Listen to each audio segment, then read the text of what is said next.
നമ്മുടെ വീട്ടിലെപ്പോഴുള്ള ഒന്ന് രണ്ട് സാധനങ്ങൾ വെച്ചിട്ട് സിമ്പിളായിട്ട് വളരെ പെട്ടെന്ന് തന്നെ വൈകുന്നേരം ചായയുടെ കൂടെയൊക്കെ ഉണ്ടാക്കിയെടുക്കാൻ പറ്റിയ നല്ല ടേസ്റ്റി ആയിട്ടുള്ള ഒരു അടിപൊളി 4 മണി പലഹാരത്തിൻ്റെയാണ് ഇന്നത്തെ റെസിപ്പി. അപ്പോൾ ഉണ്ടാക്കിയെടുക്കാൻ നല്ല എളുപ്പമാണ്, അതുപോലെ തന്നെ നല്ല ടേസ്റ്റുമാണ് കഴിക്കാനായിട്ടും. പുറം ഭാഗം നല്ല ക്രഞ്ചി ആയിട്ട് നല്ല ടേസ്റ്റി ആയിട്ടുള്ളൊരു സ്നാക്ക് തന്നെയാണ്. അപ്പോൾ എങ്ങനെയാണ് ഈ ഒരു പലഹാരം തയ്യാറാക്കുന്നതെന്ന് നോക്കാം. അതിനു മുന്നേ ആയിട്ട് ചാനൽ സബ്സ്ക്രൈബ് ചെയ്യാത്തവരുണ്ടെങ്കിൽ സബ്സ്ക്രൈബ് ചെയ്യാൻ മറക്കരുത്. തൊട്ടടുത്തുള്ള ബെല്ലൈക്കണും കൂടെ ഒന്ന് ക്ലിക്ക് ചെയ്താൽ പുതിയ വീഡിയോസിൻ്റെ നോട്ടിഫിക്കേഷൻസ് ഒക്കെ പെട്ടെന്ന് തന്നെ കിട്ടുകയും ചെയ്യും. അപ്പോൾ ഈ ഒരു സ്നാക്ക് തയ്യാറാക്കി എടുക്കാൻ വേണ്ടിയിട്ട് ആദ്യം തന്നെ ഒരു ബൗളെടുത്ത് അതിലേക്ക് 2 കോഴിമുട്ട പൊട്ടിച്ചൊഴിക്കാം. ഇനി ഒരു ഫോർക്കോ അല്ലെങ്കിൽ ഒരു സ്പൂണോ വെച്ചിട്ട് നന്നായിട്ടൊന്ന് അടിച്ചെടുക്കാം. ഇനി വേറൊരു കപ്പ് എടുത്ത് അതിലേക്ക് 1.5 കപ്പ് മൈദ ചേർത്ത് കൊടുക്കാം. ഇനി ഇതിലേക്ക് 1/2 കപ്പ് റവ ചേർത്ത് കൊടുക്കാം. വറുക്കാത്ത റവയായാലും വറുത്തതായാലും കുഴപ്പമൊന്നുമില്ല. ഞാനിപ്പോൾ വറുക്കാത്ത റവയാണ് ഇതിലേക്ക് ചേർത്ത് കൊടുത്തിട്ടുള്ളത്. ഇനി പാകത്തിന് ഉപ്പും അതുപോലെ തന്നെ 1/4 ടീസ്പൂൺ ബേക്കിംഗ് സോഡ കൂടെ ചേർത്തിട്ട് നന്നായിട്ടൊന്ന് മിക്സാക്കി എടുക്കണം. ബേക്കിംഗ് സോഡ നിർബന്ധമൊന്നുമില്ല.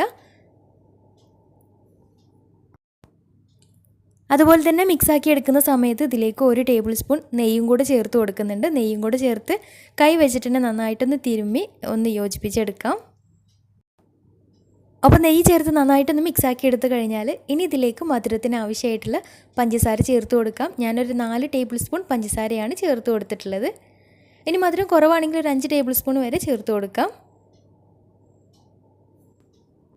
കൂടെ തന്നെ ഇതിലേക്ക് 1 ടേബിൾ സ്പൂൺ പാൽപ്പൊടി കൂടെ ചേർത്ത് കൊടുക്കുന്നുണ്ട്. പാൽപ്പൊടി കൂടെ ചേർത്തിട്ട് കൈ വെച്ചിട്ട് നന്നായിട്ടൊന്ന് മിക്സാക്കി എടുക്കാം.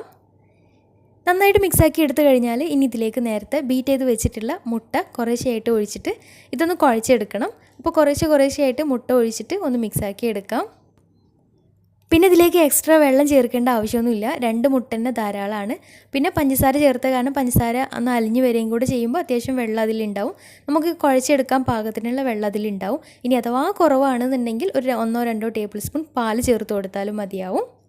അഥവാ ഇനി മാവ് കുറച്ച് ലൂസായിട്ട് പോയിട്ടുണ്ടെങ്കിൽ അതിലേക്ക് കുറച്ച് മൈദപ്പൊടിയോ അല്ലെങ്കിൽ റവയോ ചേർത്തിട്ടൊന്ന് മിക്സാക്കി എടുത്താലും മതിയാവും. അപ്പോൾ നന്നായിട്ട് കുഴച്ചെടുത്തിട്ടുണ്ട്. ഇനി ഇതിൽ നിന്ന് ചെറിയ ബോൾസാക്കി എടുത്തിട്ട് ഇതുപോലെ കയ്യിൽ വെച്ചിട്ടൊന്ന് പരത്തിയിട്ട് കത്തി വെച്ചിട്ട് സെൻറ്ററിലൂടെ ആയിട്ട് 2 കട്ട് ഇതുപോലെ ചെയ്ത് കൊടുക്കാം. നമുക്ക് ഇഷ്ടമുള്ള ഷേപ്പിൽ ചെയ്തെടുക്കാം കേട്ടോ. ഇതുപോലെ കട്ട് ചെയ്ത് കൊടുക്കണമെന്നൊന്നുമില്ല, കാണാനൊരു ഭംഗിക്ക് വേണ്ടിയിട്ട് ചെയ്തോന്ന് മാത്രം. ഇതുപോലെ ബാക്കിയുള്ളതും ചെയ്തെടുക്കാം.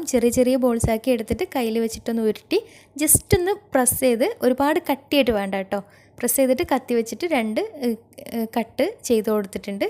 ഇതേ രീതിയിൽ ബാക്കിയുള്ളതും ചെയ്തെടുക്കാം. ഇനി ഇതൊന്ന് ഫ്രൈ ചെയ്തെടുക്കണം. അപ്പോൾ അതിന് വേണ്ടിയിട്ട് ഫ്രൈ ചെയ്യാൻ ആവശ്യമായിട്ടുള്ള ഓയിൽ ഒഴിച്ച് കൊടുക്കാം. ഓയിൽ നന്നായിട്ട് ചൂടായിട്ട് വന്നാൽ ഇനി ഇതിലേക്ക് ഓരോന്നായിട്ട് ഇട്ട് കൊടുക്കാം. ഇട്ട് കൊടുക്കുന്ന സമയത്ത് ഹൈ ഫ്ലെയിമിൽ ഇട്ടിട്ട് ചെയ്തെടുക്കരുത്. അങ്ങനെയാകുമ്പോൾ പുറം ഭാഗം പെട്ടെന്ന് അങ്ങോട്ട് വെന്ത് കരിഞ്ഞു പോവും, ഉൾഭാഗം എന്നാൽ വെന്ത് കിട്ടേയില്ല. അപ്പോൾ ഒരു മീഡിയം ടു ലോ ഫ്ലെയിമിൽ തന്നെ, ഒരു മീഡിയം ഫ്ലെയിമിൽ ഇട്ടിട്ട് ചെയ്തെടുത്താൽ മതിയാവും. ഒരുപാട് ഹൈ ആവേണ്ട, എന്നാൽ നല്ല ലോ ആയിട്ടും നിൽക്കണ്ട. ഇനി ഒരു ഭാഗം ആയിക്കഴിഞ്ഞാലും മറിച്ചിട്ട് കൊടുക്കാം. തിരിച്ചും മറിച്ചുമൊക്കെ ഇട്ടിട്ട് എല്ലാ ഭാഗവും കളറൊക്കെ മാറി നല്ല ബ്രൗൺ കളറായിട്ട് ഉൾഭാഗമൊക്കെ കറക്റ്റായിട്ട് വെന്ത് കിട്ടിയിട്ടുണ്ടെങ്കിൽ എണ്ണയിൽ നിന്ന് മാറ്റാം. അപ്പോൾ ഒരു മീഡിയം ഫ്ലെയിമിൽ ഇട്ടിട്ട് ഫ്രൈ ചെയ്തെടുത്താൽ മതിയാവും.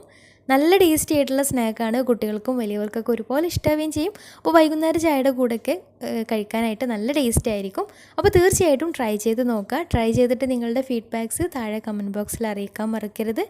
അപ്പോൾ ഇന്നത്തെ വീഡിയോ ഇഷ്ടമായെന്ന് വിചാരിക്കുന്നു. ഇഷ്ടമായെങ്കിൽ ലൈക്ക് ചെയ്യുക, ഫ്രണ്ട്സ് റിലേറ്റീവ്സിനൊക്കെ ഒന്ന് ഷെയർ ചെയ്ത് കൊടുക്കുകയും ചെയ്യുക. അപ്പോൾ നല്ല അടിപൊളി വീഡിയോയുമായി വീണ്ടും വരാം. അതുവരെ take care, bye, thank U.